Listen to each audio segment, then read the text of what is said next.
First அவங்க கூட்டிகிட்டு வந்து 2 பீஸ் கிளாமரில் என்ன ஸ்டேஜில் ஏற்றி விடும்போது நான் அழுந்திருக்கேன் ரொம்ப. அந்த லைட்டிங்ஸ் எல்லாம் பார்த்து ரொம்ப கூச்சப்பட்டு அத்தனை பேர் முன்னாடி அப்படி ஆடி, எனக்கு கூச்சமாக இருந்தாலும் எனக்கு கஷ்டமாக இருந்தாலும் நான் அதை அவாய்ட் பண்ணிவிட்டு நான் அவங்க கூட இருந்தேன். ஒன்றுமே இல்லை, காசு வேணும்னா என்னால் இந்த ஃபீல்டை விட்டு போக முடியல.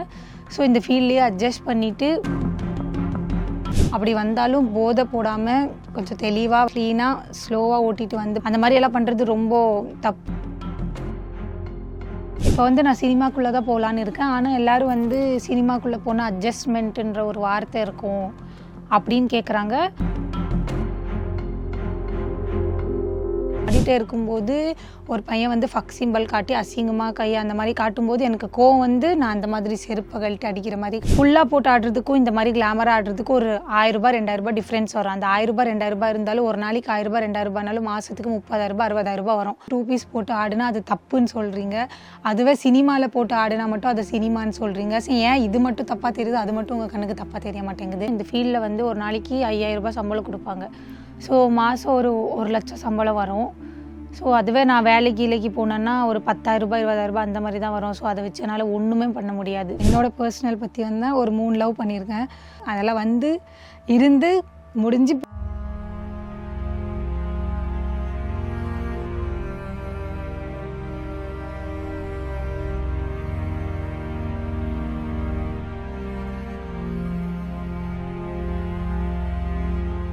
டென் இயர்ஸ் பேக் ஒரு பையனை லவ் பண்ணேன். ஸோ அவங்க மூலியமாக தான் நான் இந்த ஃபீல்டுக்குள்ளே வந்தேன்.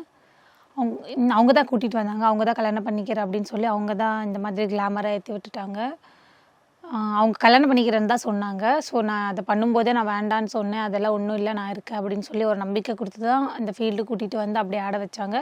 சரி, நானும் ஓகே அவங்க கல்யாணம் பண்ணிப்பாங்க அப்படின்ற ஒரு நம்பிக்கையில் நானும் ஓகேன்னு சொல்லி நானும் அந்த மாதிரி கிளாமராக ஆடிட்டு இருந்தேன். ஆனால் நான் வந்து பிடிக்காம தான் இந்த ஃபீல்டுக்குள்ளே வந்தேன். இப்போவும் பிடிக்காம தான் இருக்கேன். எதுக்கு கஷ்டப்பட்டுட்டு இந்த ஃபீல்டுக்குள்ளேயே இன்னும் இருக்கேன் அப்படின்னு கேட்டிங்கன்னா, நான் வந்து எனக்கு நிறைய இஎம்ஐ இருக்குது, செலவு இருக்குது, கடன் இருக்குது. ஸோ அது எல்லாத்தையும் நான் தீர்க்கணுன்னா இந்த ஃபீல்டில் வந்து ஒரு நாளைக்கு 5000 ரூபாய் சம்பளம் கொடுப்பாங்க. ஸோ மாதம் ஒரு 1,00,000 சம்பளம் வரும். ஸோ அதுவே நான் வேலைக்கு போனேன்னா ஒரு 10,000 ரூபாய் 20,000 ரூபாய் அந்த மாதிரி தான் வரும். ஸோ அதை வச்சு என்னால் ஒன்றுமே பண்ண முடியாது. பிகாஸ் நான் வந்து நல்லா படிக்கவும் கிடையாது. நான் 5th தான் படிச்சிருக்கேன். ஸோ நல்லா படிச்சிருந்தா கூட ஒரு நல்ல ஜாப் கிடச்சிருக்கும், இந்த ஃபீல்டை விட்டு இருக்கலாம். ஸோ நான் படிக்கவும் இல்லை, ஒன்றுமே இல்லை, காசு வேணும்னா என்னால் இந்த ஃபீல்டை விட்டு போக முடியல. ஸோ இந்த ஃபீல்ட்லேயே அட்ஜஸ்ட் பண்ணிவிட்டு இருக்கேன். ஸோ நான் ஒரு சீரியல் மூவி அந்த மாதிரி ட்ரை பண்ணிகிட்டு இருக்கேன். மேபி ஏதாவது ஒரு நல்ல சான்ஸ் கிடச்சிச்சின்னா கண்டிப்பாக நான் இந்த ஃபீல்டை விட்டு விலகிடுவேன். ஃபீல்டை விட்டு விலகி நான் என் லைஃப்பை நான் பார்ப்பேன். ஸோ நான் வந்து ஃபஸ்ட்டு அவங்க கூட்டிகிட்டு வந்து 2 பீஸ் கிளாமரில் என்ன ஸ்டேஜில் ஏற்றி விடும்போது நான் அழுந்திருக்கேன் ரொம்ப. அந்த லைட்டிங்ஸ் எல்லாம் பார்த்து ரொம்ப கூச்சப்பட்டு அத்தனை பேர் முன்னாடி அப்படி ஆடி ரொம்ப கஷ்டப்பட்டுருக்கேன். நான் வேணான்னு நினைக்கும் போதெல்லாம் அவங்க வந்து இல்லை, நான் தான் கல்யாணம் பண்ணிப்பேன், அதெல்லாம் ஒன்றும் இல்லை, நீ பண்ணு அப்படின்னெல்லாம் அவங்க தான் எனக்கு ஆறுதலாக ஒரு பேக் போனாக நின்னாங்க. ஸோ அவங்க என் கூட கடைசி வரைக்கும் வருவாங்கன்ற ஒரு நம்பிக்கையில் எனக்கு கூச்சமாக இருந்தாலும் எனக்கு கஷ்டமாக இருந்தாலும் நான் அதை அவாய்ட் பண்ணிவிட்டு நான் அவங்க கூட இருந்தேன். பட் அன்எக்ஸ்பெக்டடாக இப்போ அவங்க என் கூட இல்லை. அவங்க கூட பிரேக்கப் ஆயிடுச்சு. ஒரு 4 இயர்ஸ் ஆகும்போது அவங்க இன்னொரு பொண்ணோட நல்லா இருக்காங்க. நல்லா இருக்கட்டும். ஸோ நாங்கள் 2 பேரும் டீமுக்காக தான் ஒரு டீம் க்ரியேட் பண்ணணும்னு சொல்லி தான் அவ்வளோ கஷ்டப்பட்டு நான் 2 பீஸ் எல்லாம் போட்டு கிளாமர் ஆடி தமிழ்நாட்டுக்கே வந்தேன். ஆனால் நாங்கள் டீம் எல்லாம் க்ரியேட் பண்ணிவிட்டு அப்புறமா எங்களுக்குள்ளே பிரேக்கப் ஆயிடுச்சு, ஒத்து வராமல். ஸோ அதுக்கப்புறமா நான் இங்கே தமிழ்நாடுக்கு வந்துட்டேன். ஒரு 4 இயர்ஸாக நான் இங்கே தான் ஷோஸ் பண்ணிகிட்டு இருக்கேன். நான் பெங்களூர் சைடு போகிறதே இல்லை, சுத்தமாக அவாய்ட் பண்ணிட்டேன். இங்கே தான் இருக்கேன். நிறைய பேட் கமெண்ட் எல்லாம் வரும் எனக்கு, நான் நிறைய பார்த்துருக்கேன். ஸோ நான் பேட் கமெண்ட் பண்ணுறவங்களுக்காக ஒரே ஒரு ரிக்வெஸ்ட் பண்ணி என்ன கேட்டுக்கிறேன்னா, ஒருத்தங்களை பிடிக்கலன்னா ஸோ தயவு செஞ்சு இந்த ஃபீல்டுன்னு இல்லை, நான் நார்மலாக பொதுவாக சொல்கிறேன், ஒருத்தங்களை பிடிக்கலன்னா ஸோ முடிஞ்ச அளவுக்கு அவங்கள அவாய்ட் பண்ணிடுங்க. அவங்க வீடியோஸ் வந்துச்சுன்னா நாட் இன்ட்ரெஸ்ட் கொடுங்க, அவங்கள பிளாக் பண்ணுங்கள். முடிஞ்ச அளவுக்கு அவங்கள பார்க்காதீங்களா, அவங்க அவாய்ட் பண்ணிடுங்க. அதை விட்டுட்டு அவங்களுக்கு போய் பேட் கமெண்ட் பண்ணி அதை பார்த்து அவங்க எவ்வளோ ஹர்ட் ஆவாங்க. அந்த மாதிரி நான் நிறையா ஹர்ட் ஆகிருக்கேன். எனக்கு பேட் கமெண்ட் எல்லாம் வரும், அதெல்லாம் பார்த்து நான் அழுந்திருக்கேன். சில வார்த்தை நானும் கெட்ட வார்த்தையெல்லாம் பேசி நானும் ரிட்டன் திட்டியிருக்கேன். ஸோ நான் என்ன சொல்கிறேன்னா, யார் மனசையும் புண்படுத்துகிற மாதிரி இந்த மாதிரி பேட் கமெண்ட் பண்ணாதீங்க. அது அவங்களுக்கு எந்த அளவுக்கு பாதிக்கப்படுத்தோன்றது உங்களுக்கு தெரியாது. ஒரே கமெண்ட் நாங்கள் படித்து விட்டுட்டு போயிடலாம். ஆனால் அந்த பேட் கமெண்ட் படிக்கிறவங்க எந்த அளவுக்கு பாதிக்கப்படுவாங்கன்றது உங்களுக்கு தெரியல. ஸோ முடிஞ்ச அளவுக்கு தயவு செஞ்சு யாரையும் பேடாக கமெண்ட் பண்ணாதீங்க. பிடிக்கலன்னா அவாய்ட் பண்ணிடுங்க. இந்த பேட் கமெண்ட்ஸ் எல்லாம் நிறைய வந்திருக்கு. நான் அது அந்த அளவுக்கு எல்லாம் எதுவும் கண்டுக்க மாட்டேன். ஸோ நிறைய வீடியோ ஒரு 2, 3 வீடியோவில் மட்டும் நான் ரொம்ப கோவப்பட்டு செருப்பை கழட்டி அடிக்கிற மாதிரி போயிருப்பேன். அது என்னன்னு சில பேருக்கு தெரிஞ்சிருக்கும், சில பேருக்கு தெரியாது. என்னன்னா நான் ஆடிட்டே இருக்கும்போது ஒரு பையன் வந்து ஃபக் சிம்பல் காட்டி அசிங்கமாக கை அந்த மாதிரி காட்டும்போது எனக்கு கோவம் வந்து நான் அந்த மாதிரி செருப்பை கழட்டி அடிக்கிற மாதிரி காட்டியிருக்கேன். ஸோ நான் என்ன சொல்கிறேன்னா, ஒருத்தங்களை பிடிக்கலன்னா முடிஞ்ச அளவுக்கு அவாய்ட் பண்ணுங்கள். அந்த மாதிரி சிம்பல் காட்டுறது நாங்கள் வந்து எதுவும் தப்பெல்லாம் பண்ணல. நான் தப்பு பண்ணணுன்னா எப்போவும் பண்ணியிருப்பேன். நான் வந்து கஷ்டப்படுறேன். நான் அந்த மாதிரி நீங்கள் கேட்கலாம், சரி கஷ்டப்படுறதா இருந்தால் நீ ஃபுல்லாகவே போட்டு ஆடியிருக்கலாம். அந்த மாதிரி ஃபுல்லாக போட்டு ஆடுறதுக்கும் இந்த மாதிரி கிளாமராக ஆடுறதுக்கும் ஒரு ரூ. 1000 ரூ. 2000 டிஃப்ரென்ஸ் வரும். அந்த ரூ. 1000 ரூ. 2000 இருந்தாலும் ஒரு நாளைக்கு ரூ. 1000 ரூ. 2000னாலும் மாதத்துக்கு ரூ. 30,000 ரூ. 60,000 வரும். அதை வச்சு ஏதாவது ஒன்று பண்ணலாம், எனக்கு செலவும் என் சேவிங்ஸ் ஆகும். அந்த மாதிரி ஒரு மைண்ட் செட்டில் தான் எல்லா பொண்ணுங்க கிளாமர் பண்ணுறாங்க. ஸோ அந்த மாதிரி பொண்ணுங்களை யாரும் தயவு செஞ்சு தப்பாக பார்க்காதீங்க. அவங்களோட வீட்டு கஷ்டத்துக்காக, அவங்களோட கஷ்டத்துக்காக மட்டும்தான் அவங்க அந்த மாதிரி பண்ணுறாங்க. அதை யாரும் தயவு செஞ்சு தப்பாக எடுத்துக்காதீங்க. அந்த மாதிரி தப்பு பண்ணணுன்னா அந்த மாதிரி வந்து ஆடணுன்னெல்லாம் இல்லைல்ல. தப்பு பண்ணணுன்னா 4 செவருக்கு நடுவில் யார் கூட என்ன வேணாலும் பண்ணலாம் தெரியாதனமாக. ஆனால் அந்த மாதிரி எதுவும் பண்ணாமல் அத்தனை பேர் முன்னாடி அப்படி ஆடினாலும் பரவாயில்ல, கெட்ட பேர் வந்தாலும் பரவாயில்லன்னு சொல்லி அப்படி ஆடுறாங்க. ஸோ ஆடுறவங்க யாரும் அந்த மாதிரி கெட்டவங்க கிடையாது. ஸோ முடிஞ்ச அளவுக்கு அவங்கள ஹர்ட் பண்ணாமல் நடந்துக்கோங்க. எனக்கு வந்து ஜென்ட்ஸ் இல்லாமல் லேடிஸில் கூட நிறைய ஃபேன்ஸ் இருக்காங்க. ஸோ எனக்கு என்கரேஜ் பண்ணுவாங்க. நான் வந்து சோகமாக ஏதாவது ஸ்டோரி போட்டு கொஞ்சம் ஒரு மாதிரி மூஞ்சி தொங்க வச்சு ஆடிட்டு இருந்தேன்னா, ஷோ எல்லாம் முடிஞ்ச அப்புறமா அக்கா எனக்கு உங்களை ரொம்ப பிடிக்கும், நீங்கள் சிரிச்சுட்டு அழகாக ஆடுறீங்க, நீங்கள் எல்லாரும் மேலேயும் கோவப்படுறீங்க, ஆட்டிடியூடாக இருக்கீங்க, இந்த மாதிரி சொல்லி நிறைய லேடிஸ் ஃபேன்ஸ் எனக்கு என்கரேஜ் பண்ணுவீங்க. ஸோ அவங்களுக்கெல்லாம் நான் ரொம்ப தேங்க்ஸ் சொல்லிக்கிறேன். இப்போ பார்த்தீங்கன்னா ஒரு 4 மந்த்ஸாகவே எனக்கு வந்து நிறைய ராங் கால்ஸ் வருது. என்னோடய நம்பர் எப்படி ஷேர் ஆகுதுன்னே தெரியல. கால் பண்ணுவாங்க. கால் பண்ணிவிட்டு நீங்கள் ரம்யா ஜோ அக்கா தானே பேசுவீங்க அப்படின்னு கேட்பாங்க. நான் இல்லை ப்ரோ ராங் நம்பர் அப்படின்னு. அக்கா நான் உங்களோட மிகப்பெரிய ஃபேனுன்னு சொல்லுவாங்க. சரி தேங்க்யூ ப்ரோ அப்படின்னு சொன்னால் அதுக்கப்புறமா அப்படியே பேச கொஞ்சம் பேடாக பேச ஆரம்பிப்பாங்க. ஸோ என்னோடய நம்பர் எப்படி ஷேர் ஆகுதுன்னு எனக்கு தெரியல. ஸோ நான் அவங்கள கேட்பேன், என் நம்பர் யார் கொடுத்தாங்கன்னா அதை அவங்க சொல்ல மாட்டாங்க, நீங்களே கொடுத்தீங்கன்னு சொல்லுவாங்க. ஸோ நான் வந்து என்னோடய நம்பர் யாருக்கும் பர்சனலாக இது வரைக்கும் நான் கொடுக்க மாட்டேன். எனக்கு தெரிஞ்ச ஃப்ரெண்ட்ஸுக்கு நான் கூட ஆடுற பொண்ணுங்க கூடயே என் நம்பர் இருக்காது. நீங்கள் வேணால் கேட்டு பாருங்கள். யார்கிட்டையும் என் நம்பர் இருக்காது. அந்த அளவுக்கு நான் பர்சனலாக வச்சுப்பேன். ஆனால் என்னோடய நம்பர் எப்படி ஷேர் ஆகுதுன்னு மட்டும் தெரியல. நிறைய பேர் வந்து ராங்காக கால் பண்ணி ஃபேன் அந்த மாதிரி நைட் ஒரு 12 மணி 1 மணி அந்த மாதிரி டைமுக்கெல்லாம் கால் பண்ணி இம்சை பண்ணுவாங்க. ஸோ அந்த மாதிரி எல்லாம் பண்ணாதீங்க. முடிஞ்ச அளவுக்கு அவங்க பெர்மிஷன் இல்லாமல் அவங்க நம்பரை வாங்குறது கொஞ்சம் அவாய்ட் பண்ணுங்கள். உங்களுக்கு எவ்வளோ பிடிச்சாலும் சரி, அது ஒரு பெரிய ஹீரோவாக இருந்தாலும் சரி, ஹீரோயினாக இருந்தாலும் சரி, அவங்க நம்பர் உங்களுக்கு கிடைச்சா கூட அவங்கள எந்தன்னா அந்த டைமுக்கு ஃபோன் பண்ணி அவங்கள டார்ச்சர் பண்ணாதீங்க. அவங்களுக்கும் நிறைய கஷ்டம் இருக்கும், அவங்களுக்கும் நிறைய கிரிட்டிக்கலான சிச்சுவேஷன்ஸ் இருக்கும். ஸோ அதை கொஞ்சம் அண்டர்ஸ்டாண்ட் பண்ணிவிட்டு இருங்க. ரொம்ப கஷ்டமான ஒரு 2 செய்தி என்னென்னா, என்னோடய டான்ஸ் ஷோ பார்க்குறதுக்குன்னு ஒரு தம்பி வேலூர்லேருந்து ஒரு தம்பி வருவான். அந்த தம்பி வந்து ஒரு வாட்டி ஆக்சிடெண்ட் ஆகி தீபாவளி அன்னைக்கு நைட் ஆக்சிடெண்ட் ஆகி அந்த பையன் ஸ்பாட் அவுட் ஆகிட்டான். ஸோ நான் என்ன சொல்கிறேன்னா, நீங்கள் ரொம்ப தூரத்தில் இருந்து ட்ராவல் பண்ணி வரீங்கன்னா கொஞ்சம் முடிஞ்ச அளவுக்கு அவாய்ட் பண்ணுங்கள். கொஞ்சம் கிட்டேயாக இருந்தால் மட்டும் வாங்க.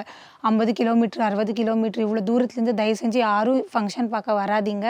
அப்படி வந்தாலும் போதை போடாமல் கொஞ்சம் தெளிவாக வண்டியை க்ளீனாக ஸ்லோவாக ஓட்டிகிட்டு வந்து பாருங்கள். அந்த மாதிரியெல்லாம் பண்ணுறது ரொம்ப தப்பு. உங்கள் வீட்லேயும் உங்களுக்காக வெயிட் பண்ணிகிட்டு இருப்பாங்க. ஸோ அந்த பையன் செத்தது ரொம்பவே கஷ்டமாக இருந்தது. நாங்கள்லாம் போய் வீட்டுக்கு பார்த்தப்போ அவங்க வீட்டிலலாம் ரொம்பவே உடஞ்சிருந்தாங்க. ஸோ முடிஞ்ச அளவுக்கு பொறுமையாக வாங்க. லாங் இருந்தால் அவாய்ட் பண்ணிக்கோங்க. ஸோ அவனை எழுந்தது ஒரு பெரிய இழப்பு தான். என்னோடய மிகப்பெரிய ஃபேன் அந்த பையன். எனக்காக ஃபேன் பேஜெல்லாம் வச்சுருப்பான். ஸோ அந்த பையனை இருந்தது எனக்கு கொஞ்சம் கஷ்டமாக தான் இருக்குது. என்னோடய பர்சனல் பற்றி வந்து ஒரு 3 லவ் பண்ணியிருக்கேன். ஸோ இப்போது என்னை பொறுத்த வரைக்கும் நீங்கள் வந்து லவ் பண்ணுவீங்களா, கல்யாணம் பண்ணுவீங்களான்னு யாருக்காச்சும் கேட்கணும்னு தோணுச்சுன்னா அது தயவு செஞ்சு யாரும் கேட்காதீங்க. இதுக்கு மேலே லவ்வோ கல்யாணமோ என் லைஃப்பில் வரவே வராது. அதெல்லாம் வந்து இருந்து முடிஞ்சு போயாச்சு. இதுக்கு மேலே லவ்வு கல்யாணம் இந்த மாதிரி கான்செப்டெல்லாம் நான் யோசிக்கவே மாட்டேன். என்னை பொறுத்த வரைக்கும் நான் ஒரு நல்ல ஆக்டர் ஆகணும், ப்ளஸ் நான் ஒரு சொந்த வீடு கட்டணும், எங்கள் கூட இருக்கிறவங்களெல்லாம் நான் நல்லா பார்த்துக்கணும். அந்த ஒரே ஒரு ஆசை தான் இருக்குது. மற்றபடி எனக்கு லவ் பண்ணணும், கல்யாணம் பண்ணணும், ஃப்ரெண்ட்ஷிப் பண்ணணும், இந்த எதுலேயும் எனக்கு சுத்தமாக இன்ட்ரெஸ்ட்டே கிடையாது. இப்போ நிறைய பேர் வந்துட்டு என்னையே இந்த மாதிரி கேவலமாக சொல்கிறீங்க. நான் ஒன்றும் யார் மாதிரியோ இப்போ நிறைய பேர் இன்ஸ்டாகிராமில் நீங்களே பார்த்துருப்பீங்க. இந்த அசிங்கமாக பாடி ஷேமிங் பண்ணி கொஞ்சம் ரொம்ப ட்ரெஸ்ஸு கம்மியாக போட்டு கெட்ட வார்த்தை பேசிட்டு அவங்கெல்லாம் நல்லா ஃபேமஸ் ஆகி நல்லா பணம் சம்பாதிக்கிறாங்க. அவங்களெல்லாம் எதுவும் இது பண்ண குத்தம் சொல்ல மாட்டேன்றீங்க. அவங்களெல்லாம் கொண்டாடுறீங்க அக்கா அது இதுன்னு. ஆனால் இந்த மாதிரி ஆடுறவங்கள மட்டும் தப்பு சொல்கிறீங்க. இந்த மாதிரி ஆடுறவங்க யாருமே அவங்களோட இதுக்காக தப்பு பண்ணணுன்ற ஒரு மைண்ட் செட்டோடு ஆட மாட்டாங்க. தப்பு பண்ணக்கூடாதுன்னு சொல்லி தான் இந்த மாதிரி ஆடுறாங்க. ஸோ முடிஞ்ச அளவுக்கு அவங்கள இது பண்ணாதீங்க. நாங்கள் வந்து இன்ஸ்டாகிராமில் இப்போ நடக்கிறதுக்கும் நாங்கள் ஆடுறதுக்கு எது பெட்டர்னு பார்த்தீங்கன்னா, நாங்கள் இப்படி ஆடுறது எவ்வளவோ பெட்டர்.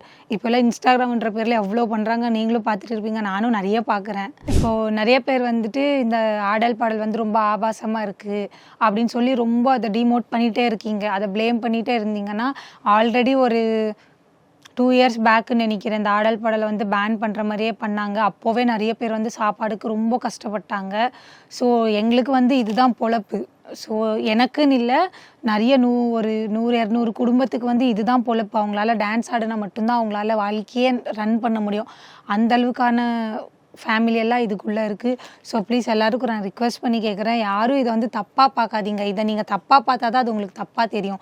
நீங்கள் அதை ஒரு கலை மாதிரி பார்த்தீங்கன்னா அது உங்களுக்கு கலை மாதிரி தான் தெரியும். ஸோ இதை நம்பி நிறைய அவங்க ஒரு என்னோட குடும்பம் மாதிரியே நிறைய குடும்பம் இருக்குது. ஸோ முடிஞ்ச அளவுக்கு தயவு செஞ்சு யாருமே இதை தப்பாக பண்ணாதீங்க. திருப்பி இதை ஏதாவது பண்ணிட்டாங்கன்னா திருப்பி நிறைய குடும்பம் ரோடுக்கு வந்துடும், அனாதை ஆயிரும். ஸோ அவங்க நிறைய பேருக்கு டான்ஸை தவிர வேறு எதுவுமே தெரியவே தெரியாது. இந்த ஃபீல்டை விட்டால் வேறு வேலை செய்கிறதும் இல்லை வேறு எதுவும் அந்த மாதிரி தெரியாதவங்க நிறைய பேர் ஒரு மாதிரி ரொம்ப இன்னோசென்ஸ் எல்லாம் இருக்காங்க இந்த ஃபீல்டை விட்டால் வேறு எதுவுமே தெரியாதுன்ற அளவுக்கெல்லாம் இருக்காங்க. ஸோ முடிஞ்ச அளவுக்கு யாருமே இதை தப்பாக நினைக்காதீங்க. இதை டான்ஸாக பாருங்கள். நீங்கள் டான்ஸாக பார்த்தா அது கண்டிப்பாக உங்களுக்கு நல்லாதாவே தெரியும். ஒரு கலையாக பாருங்கள். எல்லாரையும் மதிங்க ப்ளீஸ். ஸோ இப்போ என்னன்னு பார்த்தீங்கன்னா, ஆடல் பாடல் ஃபீல்டில் வந்து 2 பீஸ் போட்டு ஆடினா அது தப்புன்னு சொல்கிறீங்க. அதுவே சினிமாவில் போட்டு ஆடினா மட்டும் அதை சினிமான்னு சொல்கிறீங்க. ஸோ ஏன் இது மட்டும் தப்பாக தெரியுது, அது மட்டும் உங்கள் கண்ணுக்கு தப்பாக தெரிய மாட்டேங்குது? ஸோ அந்த சினிமாவில் எப்படி பண்ணுறாங்களோ அதே மாதிரி தான் இதுலேயும் பண்ணுறாங்க. ஆனால் இவங்க வந்து ஆடல் பாடல் ஃபீல்டில் பொறுத்த வரைக்கும் அவங்க கஷ்டத்துக்காக மட்டும்தான் அப்படி ஆடுறாங்க. ஒரு அந்த மாதிரி கிளாமராக ஆடினா ஒரு 1000 ரூபாய் 2000 ரூபாய் கூட வரும். அது வந்து அவங்க வீட்டில் இருக்கிறவங்களுக்கு யாருக்காச்சும் ஏதாச்சும் பண்ணலான்னு சொல்கிற ஒரு எண்ணத்தோடு தான் பண்ணுவாங்க தவிர, மற்றபடி பொண்ணுங்க வேறு தப்பு பண்ணணும், அவங்க கெட்டவங்க, அவங்க அந்த மாதிரி இருந்தால் தான் இப்படி ஆடணும்னு எல்லாம் கிடையாது. எல்லோரும் அவங்க கஷ்டத்துக்காக மட்டும்தான் ஆடுறாங்க. ஸோ நீங்கள் இந்த ஃபீல்டை தப்புன்னு சொன்னால் அப்புறம் சினிமாவில் இருக்கிறவங்களெல்லாம் நீங்கள் என்ன சொல்லுவீங்க? ஸோ அதை எப்படி நீங்கள் ரசித்து மதிக்கிறீங்களோ, அது சினிமான்னு மதிக்கிறீங்களோ, அதே மாதிரி தான் டான்ஸும் அந்த மாதிரி ஆடினா அது ஒரு கலைன்னு நம்புங்க. நான் வந்து இந்த ஆடல் பாடல் ஃபீல்டில் வந்து 2 பீஸ் பண்ணுறதெல்லாம் விட்டு ரொம்ப ஒரு 4-5 மந்த்ஸ் கிட்டத்தட்ட ஆக போகுது. நான் அந்த மாதிரி இதுக்கு மேலே ஆடுறதில்ல. பிகாஸ் நான் வந்து சினிமாலெல்லாம் ட்ரை பண்ணிகிட்டு இருக்கேன்.